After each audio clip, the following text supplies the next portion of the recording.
Alright, today we're going to be making a Rungu. Inspiration by Buana Badger Bushcraft. So here's our tools. We got the Losty Forge set going. And we got the Husqvarna Carpenter Axe and Corona saw. Let's go. Alright, first order of business. We got to choose the end that we want to turn into the head of the Rungu. I think this curve's interesting. So I think we're going to make use of that as our head right here. And this will be our handle. So what we're going to need to do first is we're going to need to score around where we want our head to be. And I'm thinking it's going to be somewhere around here. So we'll probably end up taking this top part off.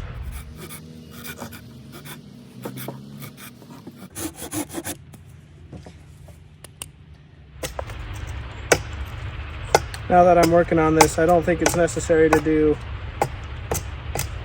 the entire length of this handle, so we'll probably cut a portion of that off. You got to be careful when you're first starting off, otherwise you'll end up, we made a couple of cuts here. We don't want to chop this head off, right? And since this is a short piece of wood, it could split easy, so we don't want to do that.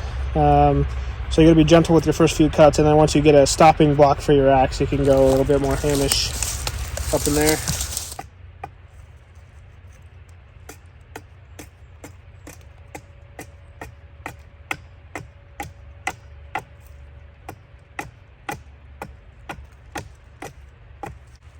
That's going to be interesting.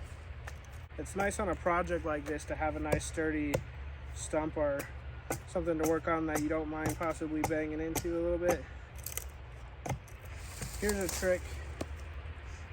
If you want to hog off material quickly without having a lot of these big fat strips coming off, possibly getting in the way of your hand, you can do relief cuts going down like that. It's also a way to control a little better the cut you are going to be taking off.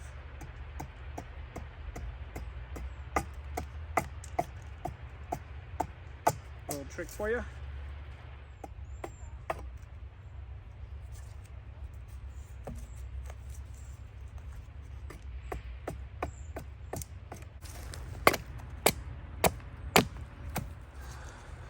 It's got somewhat roughed out.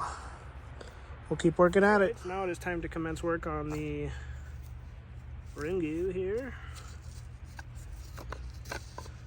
This is going to take a while. I wanted to leave it mostly rough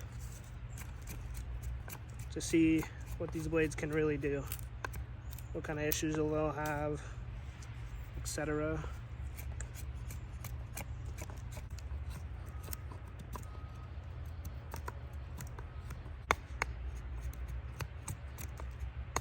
What I'm feeling so far is that to hog off a lot of wood, this is a rather thick blade to be doing, so.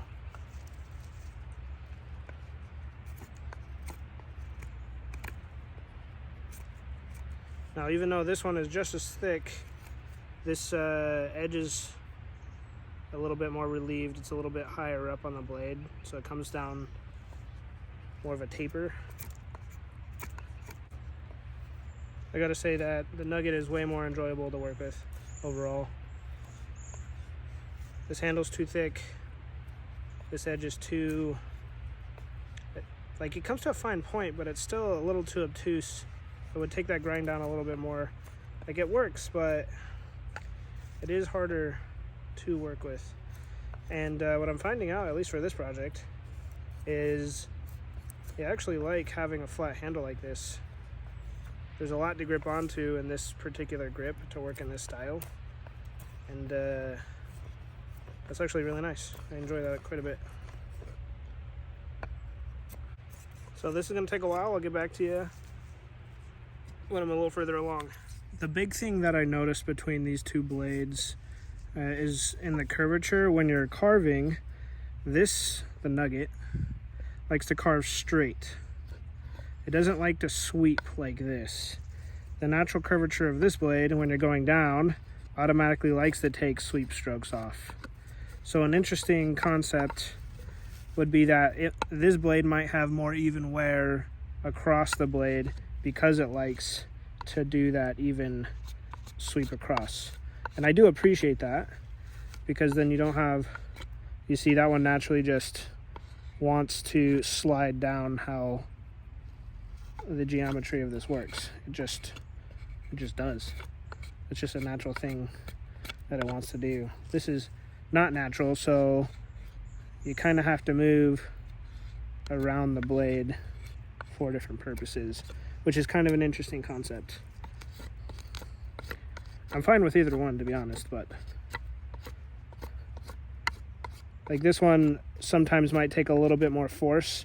It bites deeper and wants to stay in that one groove, versus this one, it does like to take it and then peel it off, but it takes shallower cuts. So in a way, they complement each other, again, as we stated earlier. So that's pretty cool. All right, so we got the main portion of the handle done. We're gonna cut that right about there. So we're not gonna worry about what's past that. We can do a little bit of smoothing with the spines, but I think I want to see how the head turns out before we do any more work, any more real work on the handle. We got it into roughly a good shape, and we'll mess around with it a little bit more after we finish the head, or at least get the head started.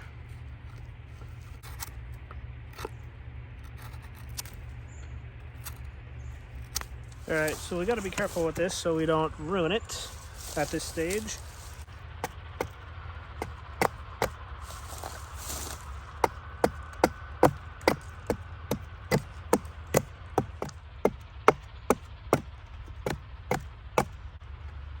All right, we'll see what we can do with that.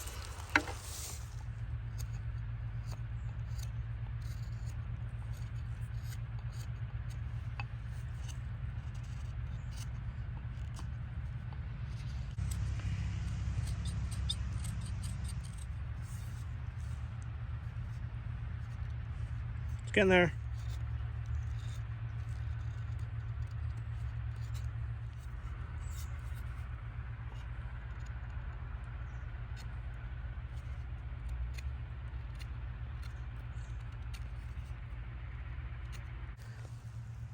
All right, here she is.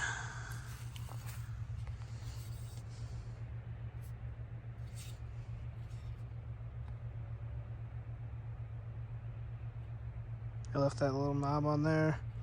I'm gonna leave her pretty rough. I might sand her down and put a little coat of oil on her, but you know, I don't know what kind of wood this is. I don't know if it's gonna break or not. Feels pretty light. Had a lot of knots in it. You can see it's pretty rough to carve around certain areas. When two grains meet up, like either way you carve it, it kind of likes to chunk out. So the best thing to do is kind of just smooth it over with some sandpaper. But we'll set up a target. All right, we just stuck 2 sticks in the ground. You know, rabbits or squirrels.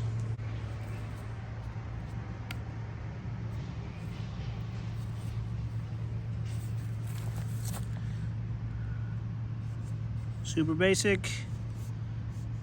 Left this little knob on for some character. We'll see how she throws.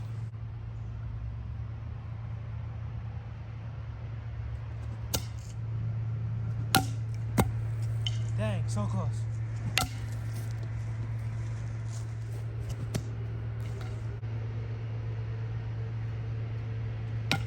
All right, after a couple of decently hard throws, some dirt, some grass stains,